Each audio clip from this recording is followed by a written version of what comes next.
Louvado seja o nome do Senhor em todo o tempo. Vamos hoje para o livro de 2 Reis, um livro muito abençoado, que é de origem daquele tempo antigo, dos reinos antigos. Um livro para falar dos profetas, do profeta Elias, falando quando Elias é elevado aos céus, que Eliseu se torna o sucessor de Elias. Fala-se das águas de Jericó, fala-se que Eliseu ele foi muito zombado por aqueles que não acreditavam que ele era um profeta. Muitos não acreditavam que tudo aquilo que era dito por Eliseu ia acontecer por ele ser um profeta da casa de Deus. Em um capítulo que eu quero deixar frisado, que eu já ministrei várias vezes, eu creio que todo mundo também já ouviu falar, é de 2 Reis, capítulo 4, quando Eliseu aumenta o azeite da viúva. 2 Reis 4:1 nos diz: certa mulher das mulheres dos discípulos dos profetas clamou a Eliseu dizendo: meu marido teu servo morreu e tu sabes que ele temia ao Senhor. É chegado o credor para levar os meus 2 filhos para serem escravos. Naquele tempo, quando a mulher ficava viúva e o marido deixava dívidas, a forma de resolver a situação era pegando os filhos como escravos para pagar a dívida. Então aquela mulher já estava sem renda, já estava sem o seu porto seguro e ia ficar sem os seus 2 portos seguros por causa da dívida que o marido dela tinha deixado. Eliseu lhe perguntou: que hei eu de te fazer? Dize-me o que é que tens em sua casa.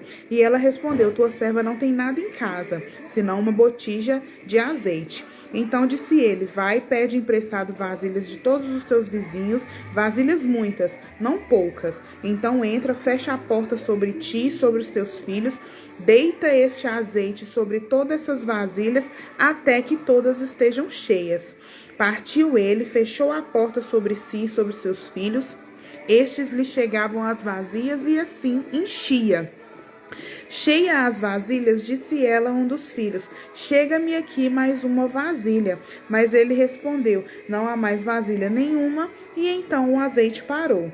Então foi ela e fez saber ao homem de Deus e lhe disse: vai, vende o azeite, paga tua dívida e tu e os teus filhos vivam do resto. O que é que nós podemos aprender aqui dessa passagem dessa viúva? Essa viúva, ela foi ousada, ela sabia que o marido dela servia àquele senhor e sabia que nele ela teria uma resolução daquele problema. Porque senão ela já estava sem o marido, ela já estava sem o seu porto seguro e ia ficar sem o porto seguro que eram os seus filhos.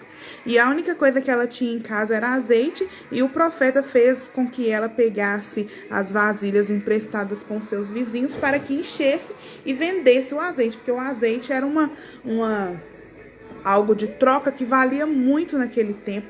Então, o que nós podemos aprender com essa passagem? Procurar a pessoa certa no momento que você está precisando de ajuda e ser um bom vizinho, ser uma pessoa legal. Porque se ela fosse uma má vizinha, provavelmente os vizinhos não teriam emprestado ela essas vasilhas. Principalmente sem saber para que era e nem a querer aproveitar da situação. Porque às vezes ao descobrirem que era para azeite, eles pudessem falar assim: não, eu quero a minha vasilha de volta, mas eu também quero azeite, porque eu também quero dinheiro. Então, que nós possamos aprender que quando a gente tiver algum problema, a gente tem que recorrer a pessoas que possam resolver o nosso problema, pessoas que vivam uma vida com Deus, uma intimidade com Deus, a ponto de conseguir resolver as nossas causas impossíveis, e que nós possamos ter bom relacionamento para quando nós precisarmos de pessoas, essas pessoas estarem dispostas a nos ajudar. E eu também amo muito a passagem de Eliseu e a sunamita. 2 Reis, capítulo 4, versículo 16. Disse-lhe o profeta: por este tempo, daqui 1 ano, abraçarás um filho. Ela disse: não, meu senhor, homem de Deus, não mintas para a tua serva. Concebeu a mulher e deu à luz um filho no tempo determinado, quando fez 1 ano, segundo Eliseu lhe dissera. Só que o menino cresceu e o menino morreu, e aquela mulher ficou desesperada. Essa sunamita, ela era uma mulher muito hospitaleira. ela arrumou um quarto, conversou com seu marido na época e montou um quarto para ele ver eu ficar enquanto ele precisasse, porque naquele tempo eles viajavam muito, né, para ministrar a palavra do Senhor Jesus. E ela se compadeceu e fez um quarto para ele. E Eliseu viu que ela não era uma mulher completa porque ela não era mãe, ela não tinha filhos. E falou que dentro de um ano ela ia conceber, mas só que ela não creu, ela não acreditou, porque já havia passado muitos anos, ela já era de idade, mas a promessa se cumpriu. Só que ao mesmo tempo que a promessa se cumpriu, depois o menino morreu. E aí ela ficou questionando. Só que ela questionou dentro de si, ela não falou para as pessoas. Igual aqui no versículo 23 fala. Perguntou ele, por que vais ver ele hoje? Não é dia da festa da lua nova, nem sábado. E ela disse, não faz mal. Então, tipo assim, já tinha acontecido uma situação super drástica. O menino tava morto e ela falando que tava tudo bem. Aí depois disso ele foi lá, subiu sobre o menino, deitou-se, colocou boca a boca, o espírito voltou, né? O espírito de vida voltou e aquele menino reviveu. O que é que nós aprendemos com a passagem de Sunamita? Ser hospitaleiros faz toda a diferença. Quando você é hospitaleiro e recebe alguém de Deus na sua casa, automaticamente a presença e a mão de Deus se mantém sobre a sua vida. E quando Deus promete uma promessa, Ele cumpre. E quando você tem crédito com Deus, por mais que você perca essa promessa, o Senhor é Deus para ressuscitar a promessa. Porque se ela não tivesse a ousadia de procurar ele para falar que o menino tinha morrido, o menino tinha simplesmente morrido, mas não. Ela foi mãe depois de muitos anos e ela, com todo o poder e autoridade, na humildade, foi atrás dele para que o menino fosse reviver. E o menino reviveu. Aleluia, louvado seja o nome do Senhor. Outra passagem que eu amo é capítulo 5, que todos nós conhecemos, que é da cura da lepra de Naamã.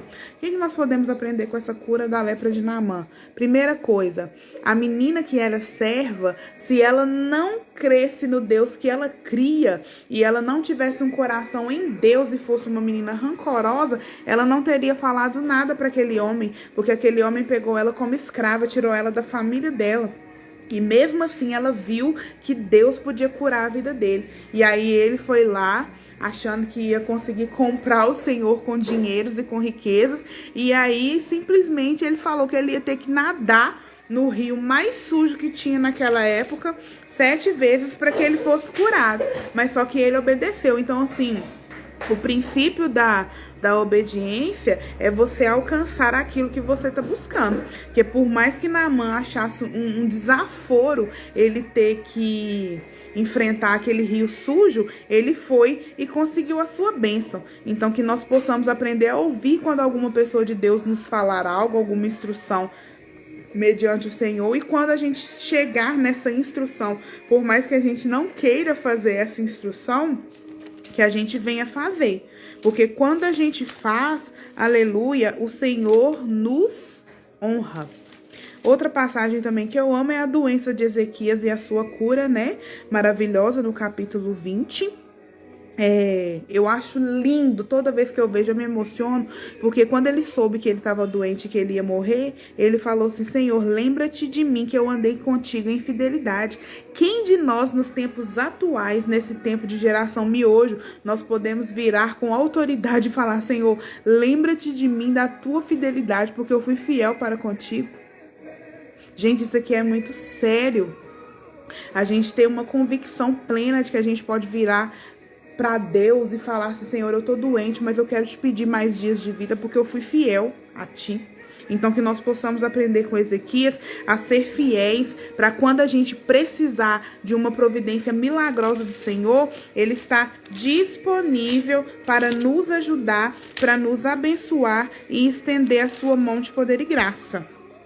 Fala sobre a queda de Jerusalém, sobre o cativeiro de Judá, porque eles andaram ali por algum tempo, né? Não de acordo com o que o Senhor estava ensinando. Mas o livro de 2 Reis é um livro muito abençoado e nos fala de curas e prodígios maravilhosos, somente acontecidos para quem obedeceu, para quem creu. E que nós possamos aprender com esse livro de 2 Reis, que é aquele que obedece, que procura as pessoas certas, que ouve as instruções e as orientações dadas por pessoas de Deus, e de Deus consegue alcançar a sua bênção. Amém? Sejamos abençoados na prática dessa palavra. Compartilhe Seja muito abençoado, mergulhe e dedique tempo em aprender mais da palavra do Senhor. E quanto mais nós nos enchemos dele, mais ele habita em nós, mais nós podemos abstrair disso, abstrair, pegar mais conhecimento e passar para aqueles que ainda não conhecem e aqueles que ainda não servem ao Senhor.